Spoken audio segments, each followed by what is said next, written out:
Alléluia. Je voudrais parler, je vais reprendre ce que j'avais déjà commencé à dire. Mon inquiétude sur l'Église aujourd'hui, l'Église francophone en l'occurrence, l'Église dans le monde. Nous sommes en train d'opérer à une dimension qui n'est pas en train d'être vraiment plaisante.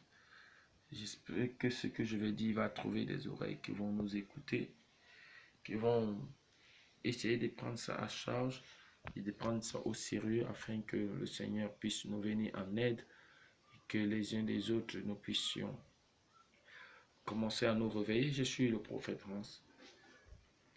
Je suis prophète depuis beaucoup d'années, grandi dans un ministère anglophone et donc j'ai profité de voir beaucoup de choses qui se passent là-bas et comment ils travaillent, comment ils ont été élevés et comment est-ce que nous aussi nous avons été élevés.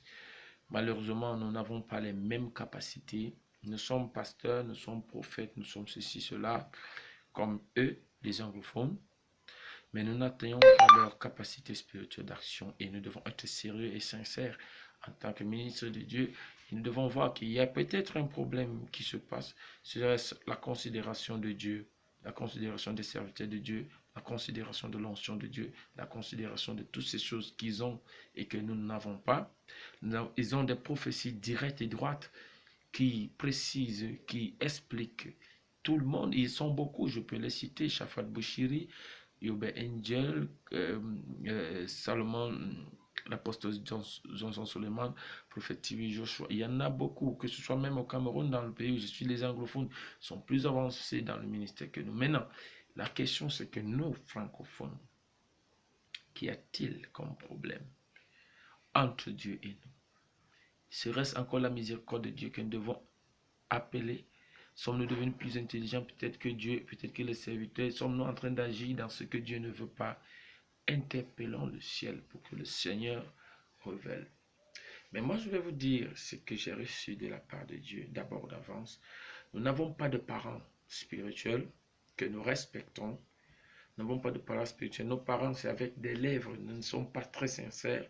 Et les parents même que nous avons eus aujourd'hui sont des gens qui ont brisé des relations avec leurs propres parents. Et l'onction est un héritage. C'est un héritage. Nous avons l'habitude de dire, j'ai le Saint-Esprit. J'ai le Saint-Esprit. Dieu m'a aussi appelé, etc.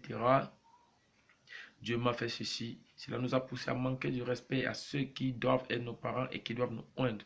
Et nous ne connaissons plus la suite, nous ne connaissons plus le respect de l'onction, nous ne connaissons plus la poursuite du Père. Aujourd'hui, nous sommes bloqués. Dans le livre de Nombre, Moïse a été appelé par le Seigneur. Il lui a dit, j'ai beaucoup de travail, comment je dois faire? Il lui dit, cherche 70 personnes autres, anciens dans le peuple, et je vais prendre de ton esprit, toi Moïse, pour leur donner. Dieu a pris son esprit, il a donné à ce peuple 70. Et ces 70 sont mis à prophétiser. Il y en avait 2 dans le camp. L'esprit les a aussi pris. Ils ont commencé à prophétiser. Et Dieu a précisé, je prendrai de ton esprit. Je prendrai de ton esprit, Moïse, et je mettrai en eux. Aujourd'hui, les gens ne respectent plus leur père. Ils ne respectent plus les descendants. L'héritage est pour les pères et les enfants héritent cela. Nous avons dans le livre de Galates, il est écrit clairement, l'héritage est à vous. Sachez que c'est à vous. Et nous ne prenons plus cet héritage pour descendre. Nous avons, oh, j'ai reçu le Saint-Esprit, Dieu est avec moi. Donc je prie les pasteurs francophones vraiment de revenir à charge et comprendre qu'il y a un problème. Il y a un problème dans tout cela. Que Dieu vous bénisse. Cherchons à revenir à Dieu. Il y a un problème. Dieu vous bénisse.